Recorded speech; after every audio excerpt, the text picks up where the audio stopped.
Om Swastiastu.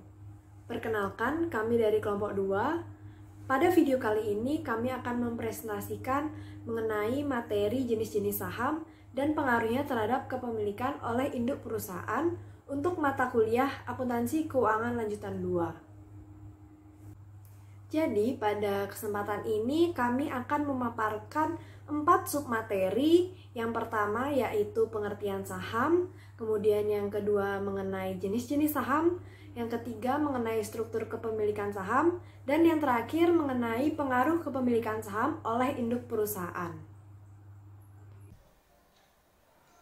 Om Swastiastu. Baik, perkenalkan nama saya Kadek Juni Setiawan dengan NIM 181705125. Nah, di sini saya akan mempresentasikan materi mengenai pengertian saham. Di mana saham merupakan tanda kepemilikan seorang atau badan dalam suatu perusahaan atau perseroan terbatas.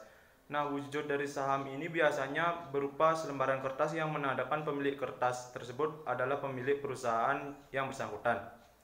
Nah, dalam hal ini, jika seorang membeli saham pada perusahaan, maka sebenarnya orang tersebut sudah mempunyai hak atas aset dan juga laba yang diperoleh dari perusahaan yang bersangkutan sesuai dengan porsi saham yang dibeli. Selain itu, pengertian saham juga dapat diartikan sebagai satuan nilai atau pembukuan dalam komponen finansial yang berfokus pada bagian bentuk kepemilikan suatu perusahaan. Baik, sekian presentasi yang dapat saya sampaikan. Selanjutnya akan dilanjutkan oleh penyaji selanjutnya. Terima kasih. Perkenalkan, nama saya Kadek Yudiandika dengan NIM 181705160. Di sini saya akan melanjutkan presentasi dari teman saya. Jadi, saya akan menjelaskan mengenai jenis-jenis saham. Untuk yang pertama, saya akan menjelaskan jenis-jenis saham berdasarkan kemampuannya. Jadi, dapat dibagi menjadi saham biasa dan saham preference. Saham biasa ini merupakan suatu saham yang diklaim berdasarkan dari keuntungan dan kerugian yang ada pada suatu perusahaan. Kemudian untuk saham preference, saham yang nilai pembagian labanya tergolong tetap, dan ketika perusahaan menderita kerugian, para pemegang saham ini akan diberikan prioritas utama dalam pembagian hasil penjualan aset perusahaan. Kemudian selanjutnya jenis-jenis saham berdasarkan kinerjanya.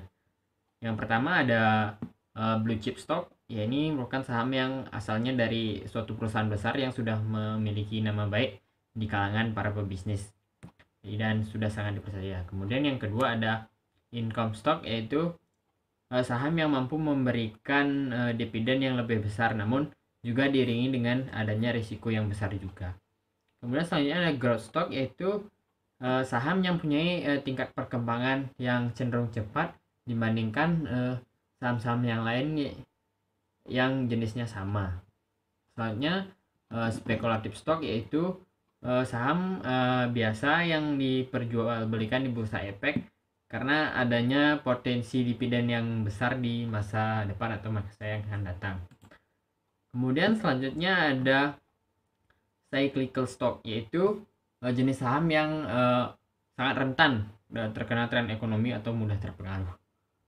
Kemudian emerging growth stock, yaitu jenis saham yang asalnya dari perusahaan kecil namun tahan banting karena cenderung tidak terpengaruh oleh kondisi ekonomi dan yang tidak stabil, kemudian apalagi dengan adanya resesi. Kemudian ada defensive stock, yaitu jenis saham yang tidak terpengaruh oleh adanya resesi.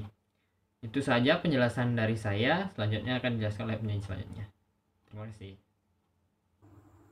Perkenalkan, nama saya Madevi Mala Fajrawibawa, NIM 18170511128. Di sini saya sebagai penyaji ketiga. Baik, pada kesempatan ini saya akan memaparkan materi mengenai struktur kepemilikan saham. Jadi, struktur kepemilikan saham merupakan suatu mekanisme yang penting dalam mempengaruhi kelangsungan perusahaan. Jadi ada beberapa hal yang perlu diperhatikan dalam struktur kepemilikan saham, antara lain yang pertama yaitu kepemilikan sebagian kecil perusahaan oleh manajemen mempengaruhi kecenderungan untuk memaksimalkan nilai pemegang saham dibanding sekedar mencapai tujuan perusahaan semata. Kemudian yang kedua yakni kepemilikan yang terkonsentrasi memberi insentif kepada pemegang saham mayoritas untuk berpartisipasi secara aktif dalam perusahaan. Dan yang ketiga yaitu identitas pemilik menentukan prioritas tujuan sosial perusahaan dan maksimalisasi nilai pemegang saham. Misalnya, perusahaan milik pemerintah cenderung untuk mengikuti tujuan politik dibanding tujuan perusahaan itu sendiri. Jadi di sini ada 3 struktur kepemilikan saham. Yang pertama yaitu kepemilikan saham manajerial, kemudian yang kedua ada kepemilikan saham institusional, dan yang ketiga ada kepemilikan saham publik. Yang pertama saya akan menjelaskan mengenai kepemilikan saham manajerial. Jadi kepemilikan manajerial adalah proporsi saham biasa yang dimiliki oleh para manajemen yang dapat diukur dari persentase saham biasa yang dimiliki oleh pihak manajemen yang secara aktif terlibat dalam pengambilan keputusan perusahaan. Manajer dalam hal ini memegang peranan penting karena manajer melaksanakan perencanaan, pengorganisasian, pengarahan, pengawasan, serta pengambilan keputusan. Kemudian yang kedua ada kepemilikan saham institusional. Jadi kepemilikan institusional ini adalah kepemilikan saham perusahaan yang dimiliki oleh institusi atau lembaga seperti perusahaan asuransi, bank, perusahaan investasi, dan kepemilikan institusi lain. Nah, kepemilikan institusional memiliki arti penting dalam memonitor manajemen karena dengan adanya kepemilikan institusional akan mendorong peningkatan pengawasan yang lebih optimal. Jadi untuk materi selanjutnya mengenai kepemilikan saham publik akan dijelaskan oleh penyaji selanjutnya. Perkenalkan, nama saya Putu Lisa Monika Utama, NIM 1817051298. Baik, di sini saya akan melanjutkan presentasi dari rekan saya, yaitu bagian ketiga mengenai kepemilikan saham publik. Kepemilikan saham publik adalah proporsi atau jumlah kepemilikan saham yang dimiliki oleh publik atau masyarakat umum yang tidak memiliki hubungan istimewa dengan perusahaan. Berdasarkan fakta, pasar modal Indonesia digerakkan oleh investor dengan jumlah terbatas. Hal ini menunjukkan bahwa pasar modal Indonesia belum berakar. Pemerintah perlu memberikan perhatian terhadap perkembangan pasar modal dengan tujuan untuk membangun pasar modal kita yang efisien berdasarkan berdaya saing kuat. Salah satu alternatif untuk mengatasi permasalahan ini yaitu dengan meningkatkan proporsi kepemilikan saham oleh masyarakat atau publik. Pernyataan saham oleh masyarakat mencerminkan adanya harapan dari masyarakat bahwa pihak manajemen perusahaan akan mengelola saham tersebut dengan sebaik-baiknya dan dibuktikan dengan tingkat laba dan kinerja perusahaan yang baik. Baik, materi selanjutnya yaitu mengenai pengaruh kepemilikan saham oleh induk perusahaan. Yang pertama yaitu pengaruh kepemilikan saham manajerial terhadap pengungkapan CSR. Manajer yang memiliki saham perusahaan tentunya akan menselaraskan kepentingan sebagai manajer dengan kepentingan sebagai pemegang saham. Semakin besar kepemilikan manajerial dalam perusahaan, maka semakin produktif tindakan manajer dalam memaksimalkan nilai perusahaan.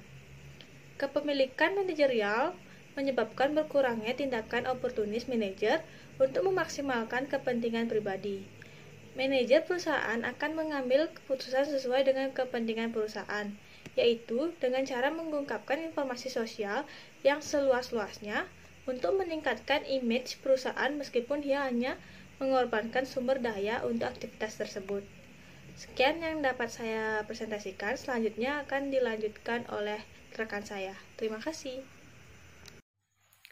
Perkenalkan, nama saya Lucia Mioni dengan NIM 181705983. Nah, di sini saya akan melanjutkan pemaparan materi dari rekan saya. Materi yang akan saya paparkan yaitu mengenai pengaruh kepemilikan saham institusional terhadap pengungkapan CSR serta pengaruh kepemilikan saham asing terhadap pengungkapan CSR.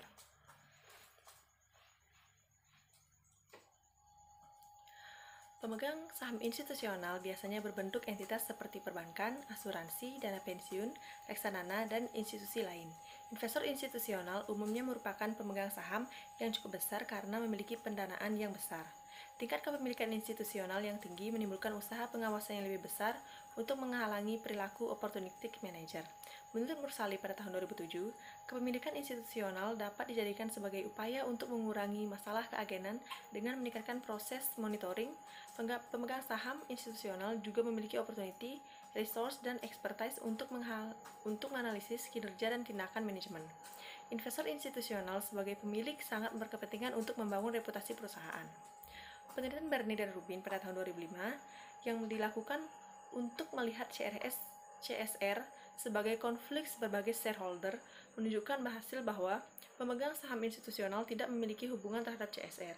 Hasil penelitian ini didukung oleh Kasmadi dan Joko pada tahun 2006 yang menemukan bahwa investasi yang dilakukan oleh investor institusional tidak berpengaruh secara signifikan terhadap pengungkapan sukarela perusahaan di India. Namun, hasil penelitian Anggriani pada tahun 2006 menunjukkan bahwa semakin besar kepemilikan institusional dalam perusahaan, maka tekanan terhadap manajemen perusahaan untuk mengungkapkan tanggung jawab sosial pun semakin besar. Matoshi dan Cakrun pada tahun 2008 menyatakan bahwa perusahaan dengan kepemilikan institusional yang besar lebih mampu untuk memonitor kinerja manajemen. Investor institusional memiliki power dan experience serta bertanggung jawab dalam penerapan prinsip corporate governance untuk melindungi hak dan kepentingan seluruh pemegang saham sehingga mereka menuntut perusahaan untuk melakukan komunikasi secara transparan. Dengan demikian, kepemilikan institusional dapat meningkatkan kualitas dan kuantitas pengungkapan sukarela. Hal ini berarti kepemilikan institusional dapat mendorong perusahaan untuk meningkatkan pengungkapan CSR. Penelitian ini akan mencoba menguji kembali pengaruh kepemilikan institusional terhadap pengungkapan tanggung jawab sosial. Selanjutnya yaitu mengenai pengaruh kepemilikan saham asing terhadap pengungkapan CSR. Kepemilikan saham asing adalah jumlah saham yang dimiliki oleh pihak asing atau luar negeri, baik oleh individu maupun lembaga terhadap saham perusahaan Indonesia. Selama ini, kepemilikan asing merupakan pihak yang dianggap concern terhadap pengungkapan tanggung jawab sosial perusahaan. Seperti diketahui, negara-negara di Eropa sangat memperhatikan isu sosial, misalnya hak asasi manusia, pendidikan, tenaga kerja, dan lingkungan seperti efek rumah kaca, pembalakan liar, serta pencemaran air. Hal ini menjadikan perusahaan multinasional mulai mengubah perilaku mereka dalam beroperasi demi menjaga legitimasi dan reputasi perusahaan, menurut Fauzi pada tahun 2006.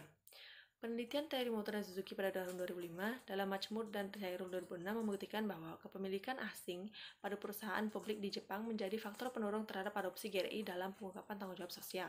Perusahaan multinasional atau dengan kepemilikan asing utamanya memiliki keuntungan legitimasi berasal dari para stakeholdernya yang biasanya berdasarkan atas home market atau pasar tempat beroperasi, sehingga dapat memberikan eksistensi yang tinggi dalam jangka panjang. Perusahaan dengan kepemilikan saham asing biasanya lebih sering menghadapi masalah asimetri informasi karena alasan hambatan geografis dan bahasa. Oleh karena itu, perusahaan dengan kepemilikan saham asing yang besar akan tergolong untuk melaporkan atau mengungkapkan informasinya secara sukarela dan lebih luas, menurut Huafang dan Jiangu pada tahun 2007. Menurut Puspitasari pada tahun 2009, perusahaan yang memiliki kepemilikan saham asing cenderung memberikan pengungkapan yang lebih luas dibandingkan yang tidak. Hal ini terjadi karena beberapa faktor. Faktor pertama yaitu perusahaan asing terutama dari Eropa dan Amerika lebih mengenal konsep praktik dan pengungkapan CSR. Faktor kedua, perusahaan asing mendapatkan pelatihan yang lebih baik dalam bidang akuntansi dari perusahaan induk di luar negeri. Faktor ketiga, perusahaan tersebut mungkin mempunyai sistem informasi yang lebih efisien untuk memenuhi kebutuhan internal dan kebutuhan perusahaan induk. Faktor keempat, kemungkinan permintaan yang lebih besar pada perusahaan berbasis asing dari pelanggan, pemasok, dan masyarakat umum. Menurut Marwata pada tahun 2006, Amran dan Devi pada 2008, Majmur dan Cairo pada 2008, dan Said et al. Pada tahun 2009 menunjukkan hasil yang berbeda, yaitu tidak menemukan pengaruh kepemilikan saham asing terhadap pengungkapan CSR. Demikian pemaparan materi dari saya kembalikan kepada moderator. Sekian presentasi dari kelompok kami. Terima kasih teman-teman telah menonton video ini dan mohon maaf apabila terdapat salah-salah kata. Kami tutup presentasi kali ini dengan Param Santi. Om Santi Santi Santi Om.